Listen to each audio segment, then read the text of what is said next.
Today, we're talking about tear gases. We're going to talk about how they've been used, how to make them, and what they even do to the body.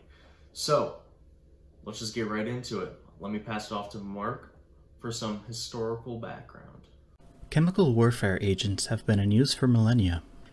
Ancient Athenians poisoned an enemy's water supply during a siege, and in the 17th century, poisoned bullets led to the first recorded international agreement to ban them. However, until World War I, their use was infrequent and niche. In many ways, what we now think of as chemical weapons originated in that deadly conflict. The French were the first to deploy them, using a tear gas designed for police use. But on the fateful day of April 22, 1915, German forces dispersed over 170 metric tons of chlorine gas in a deadly assault on the French forces. In September of that very same year, British forces used chemical agents for the first time, and in December, the infamous Phosgene was first used. Pandora's box had been opened, and it seemed there was no hope of closing it. For the rest of World War I, chemical agents see continued use, with Phosgene and sulfur mustard the most widely used. While Phosgene was orders of magnitude more lethal than sulfur mustard, its effects were delayed and frequently did not incapacitate immediately. As such, sulfur mustard saw much more use. In either case, they led to horrific consequences. Phosgene offered only a slow death, the lungs filled with fluid, drowning you from the inside as your breaths turned to helpless gasps. Meanwhile, sulfur mustard burned and blistered the skin, debilitating in its severity, such that gas masks were ineffective at combating its effects. Fortunately, after World War I, the Geneva Protocol was adopted, forbidding the use of similar chemical warfare agents during war, but it does not ban countries from researching, developing, or stockpiling them. During World War II, both sides took advantage of that, manufacturing and stockpiling them, but fortunately they never saw use from either side due to the intense fear of the enemy's retaliation. Tear gases are a subset of chemical weapons. These agents are also forbidden to use in warfare, but countries are free to use them internally.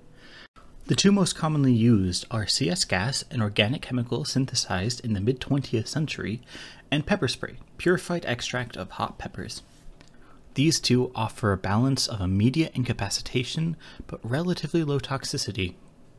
Other agents are also occasionally used, and sometimes even non-traditional things like smoke can be used. All of these tear gases are designed to irritate the eyes, mouth, and lungs, forcing someone into submission without permanently hurting them. Next, Brandon is going to talk about the synthesis of some of the more notable chemical weapons and tear gases. Mustard gas has a rather simple synthesis. Initially they used thioglycol and phosphorus trichloride, but then during wartime they switched to a process called the Levenstein process, which just uses ethylene and sulfur dichloride in a little slightly more direct reaction. Pepper spray is extremely simple. It is merely extracted from peppers in the Capsicum genus, e.g. chili peppers, with simple polar organic solvents, and then it forms an oily compound that gets suspended in water and loaded into aerosol cans for use. CS gas is synthesized with what is called the Novinagal condensation, which is a modification of the aldol condensation.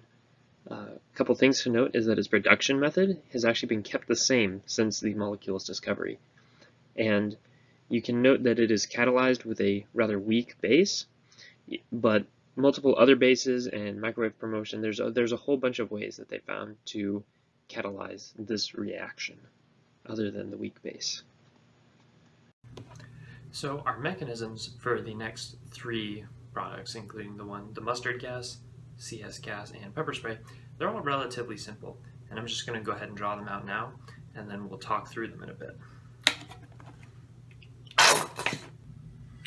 So you can see the mechanism is fairly simple. I mean, I just drew it with ketchup. But basically what happens is the sulfur dichloride lays across the double bond in ethylene, and then all the electrons just kind of snap back and form the bonds that you want. And then it happens again, and we get a very poisonous gas. As we said, this is a much simpler mechanism, and other solvents can do it too, but detective acetone is our favorite for doing it. But yes, this is how cops get their pepper spray. So this mechanism is just a little more complicated than the one for pepper spray. But basically what you have happening is the base takes a proton, and that gives you a carbanion, which then nucleophilically attacks here, and you've got the proton coming back off of the base to form this gigantic mess, plus your starting base.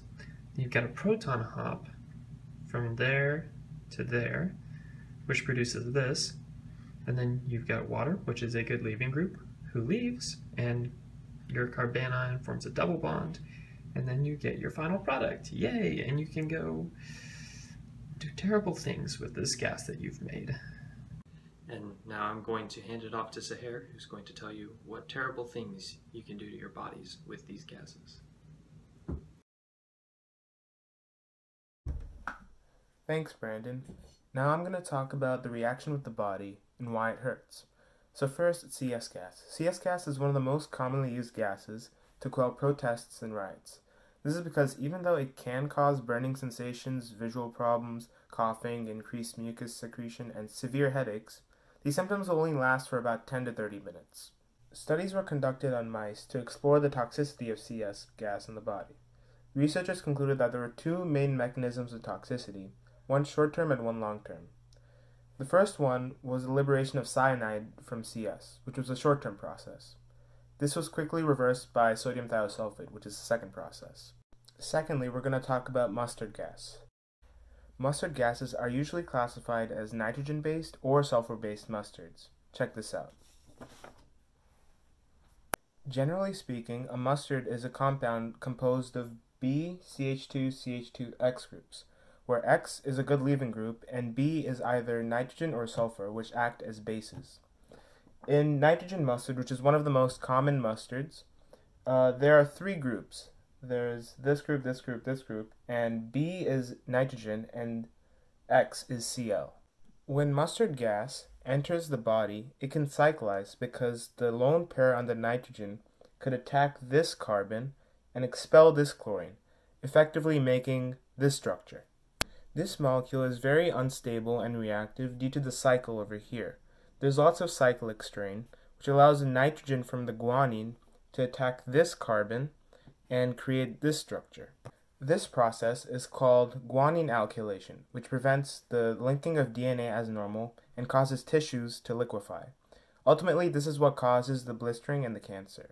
Third is phosgene. Phosgene is a toxic acyl chloride and choking agent that often leads to death within a day after exposure. The primary route of exposure to phosgene is through inhalation.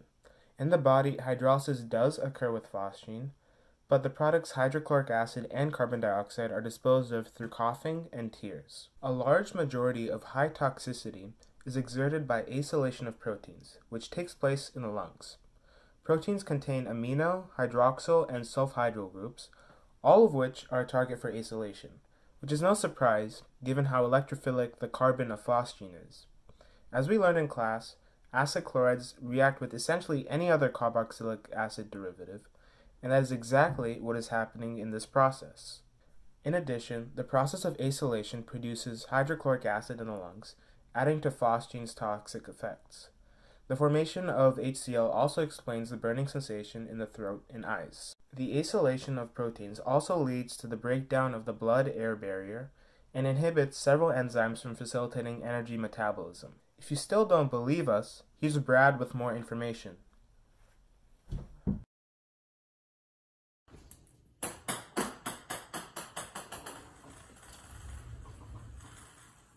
So you still don't think tear gases are useful? Well, some non-lethal tear gases like CS gas and pepper spray have been used for riot control and personal defense for many years, and they've had some really serious impacts, and there's been quite a few notorious moments in history involving them. Have you heard of something called Bloody Thursday? Well, if you haven't, there was a protest at none other than UC Berkeley. And pretty much this was so big that the National Guard was called in and they were armed with bayonets. And they pretty much circled the crowd of protesters. And what Reagan did, the governor of California at the time, was call in some helicopters and drop CS gas on this crowd.